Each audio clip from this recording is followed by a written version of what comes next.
एक बार की बात है, दूर देश में इसाबेला नाम की एक खूबसूरत राजकुमारी रहती थी। वह अपने माता पिता, राजा और रानी और अपने 2 छोटे भाइयों के साथ एक शानदार महल में रहती थी। इसाबेला अपने दयालु हृदय और कोमल स्वभाव के लिए पूरे देश में जानी जाती थी, और दूर दूर से कई युवा राजकुमार शादी में उसका हाथ बटाने के लिए आए थे। एक दिन जब इसाबेला महल के बगीचों में टहल रही थी, तो उसे एक नन्ही परी मिली, जो बहुत रो रही थी।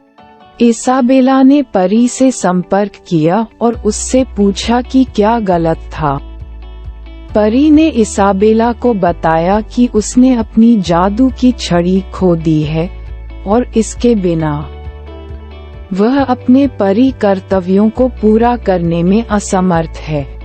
इसाबेला को परी पर तरस आया और उसने उसे अपनी छड़ी खोजने में मदद करने की पेशकश की। दोनों ने मिलकर ऊपर नीचे खोजा, लेकिन छड़ी कहीं नहीं मिली। जैसे ही सूरज ढलने लगा, इसाबेला और परी उम्मीद छोड़ने ही वाले थे कि उन्होंने पास की झाड़ियों में जोर से सरसराहट सुनी। झाड़ियों में से घोड़े पर सवार एक सुंदर राजकुमार खोई हुई छड़ी लेकर आया।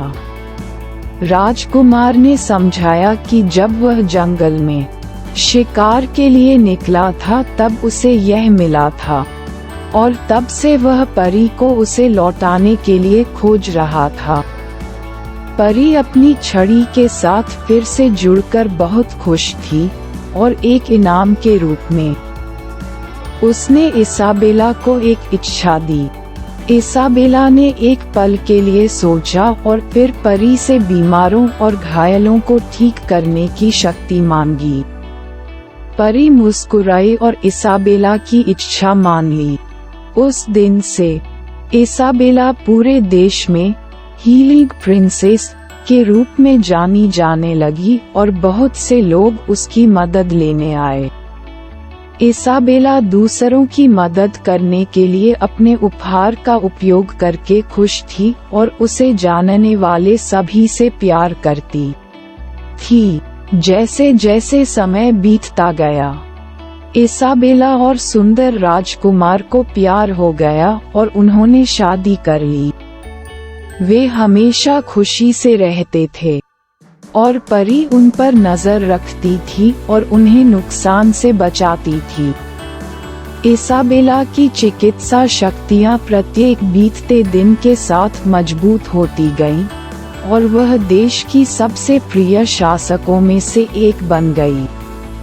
और इसलिए इसाबेला हीलिंग राजकुमारी की कहानी एक परी कथा बन गई जो आने वाली पीढ़ियों के लिए बताई गई थी।